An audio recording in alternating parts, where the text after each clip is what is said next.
Tre vëllezër nga fshati Melan i Dibrës prej 3 dekadash janë përkushtuar fruti kulturës.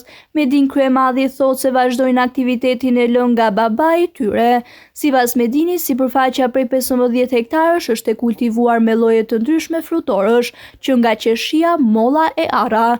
Të vetë mendim që kanë patur nga shteti, sipas Medin Kryemadhit, ka qenë mbështetja me naftë falas në vitet e fundit, ndërsa nuk kanë marrë asnjë mbështetje tjetër, qoftë në mjete agregate apo kompensim kur prodhimi ju është dëmtuar.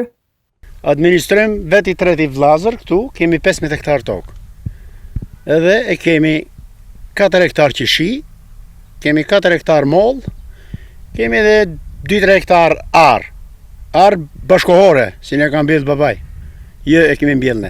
Nuk është arë vegetative, po është arë e vjetër. Domthon kemi edhe toka kështu të ndryshme, investim ndryshme. Çish kërkon bujqësia. Tregun e shitjes e kemi në treg Tiranës. E kemi të garantuar tregun për arsye se kemi prodhim mall cilësor dhe kemi klientët e përjetshëm që kanë 25 vite me të njëjtat persona punim. Ndihmë nga shteti, nga drejtoria e policisë nuk kemi pasur, nga fondacioni danes kemi marrë një traktor, kështu përbuj traktor kështu, John Deere, ky traktori këtu që është këtu, ekziston. Pjera tjera i kemi gjithë me forcat tona.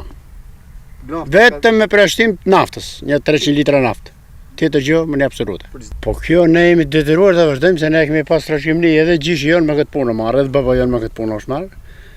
Kur e kemi marrë tokët në 90-ën, tokët i kemi marrë, i kemi mbjellë me atë të vjetrën, dhe me thonë kështu, tash mbasi bëm një 10 vjet, i shkullëm edhe i kemi mbjellë kështu mbjellë intensive, e në mollën e qeshin. Dhe kemi investuar si mbas këtine bashkohoreve të Evropës.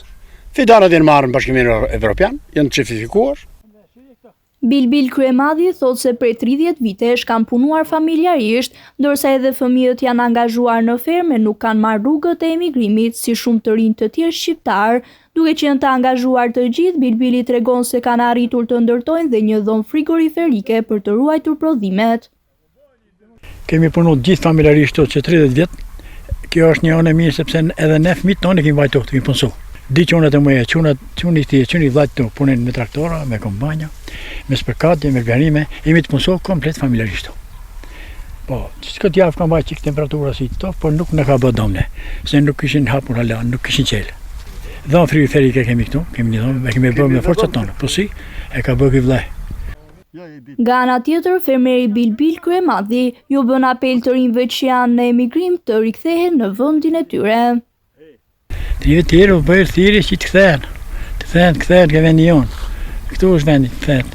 Sa është gurbet? Gurbetes 5-6 mijë euro në vit më shumë i çoni bi, këtu fiton më shumë. Të kthehen ke tokat e veta, ke shtëpiat e veta. Tash ndi për se erdhi edhe rruga u bë se rruga ka prioritet zhvillim. Tash u bë shumë bukur. Për bujqësinë. Bujqësia dëm mbështetje. Pak mbështetje të ketë, bujqësia hes përpara. Pak të ketë, jo shumë, pak.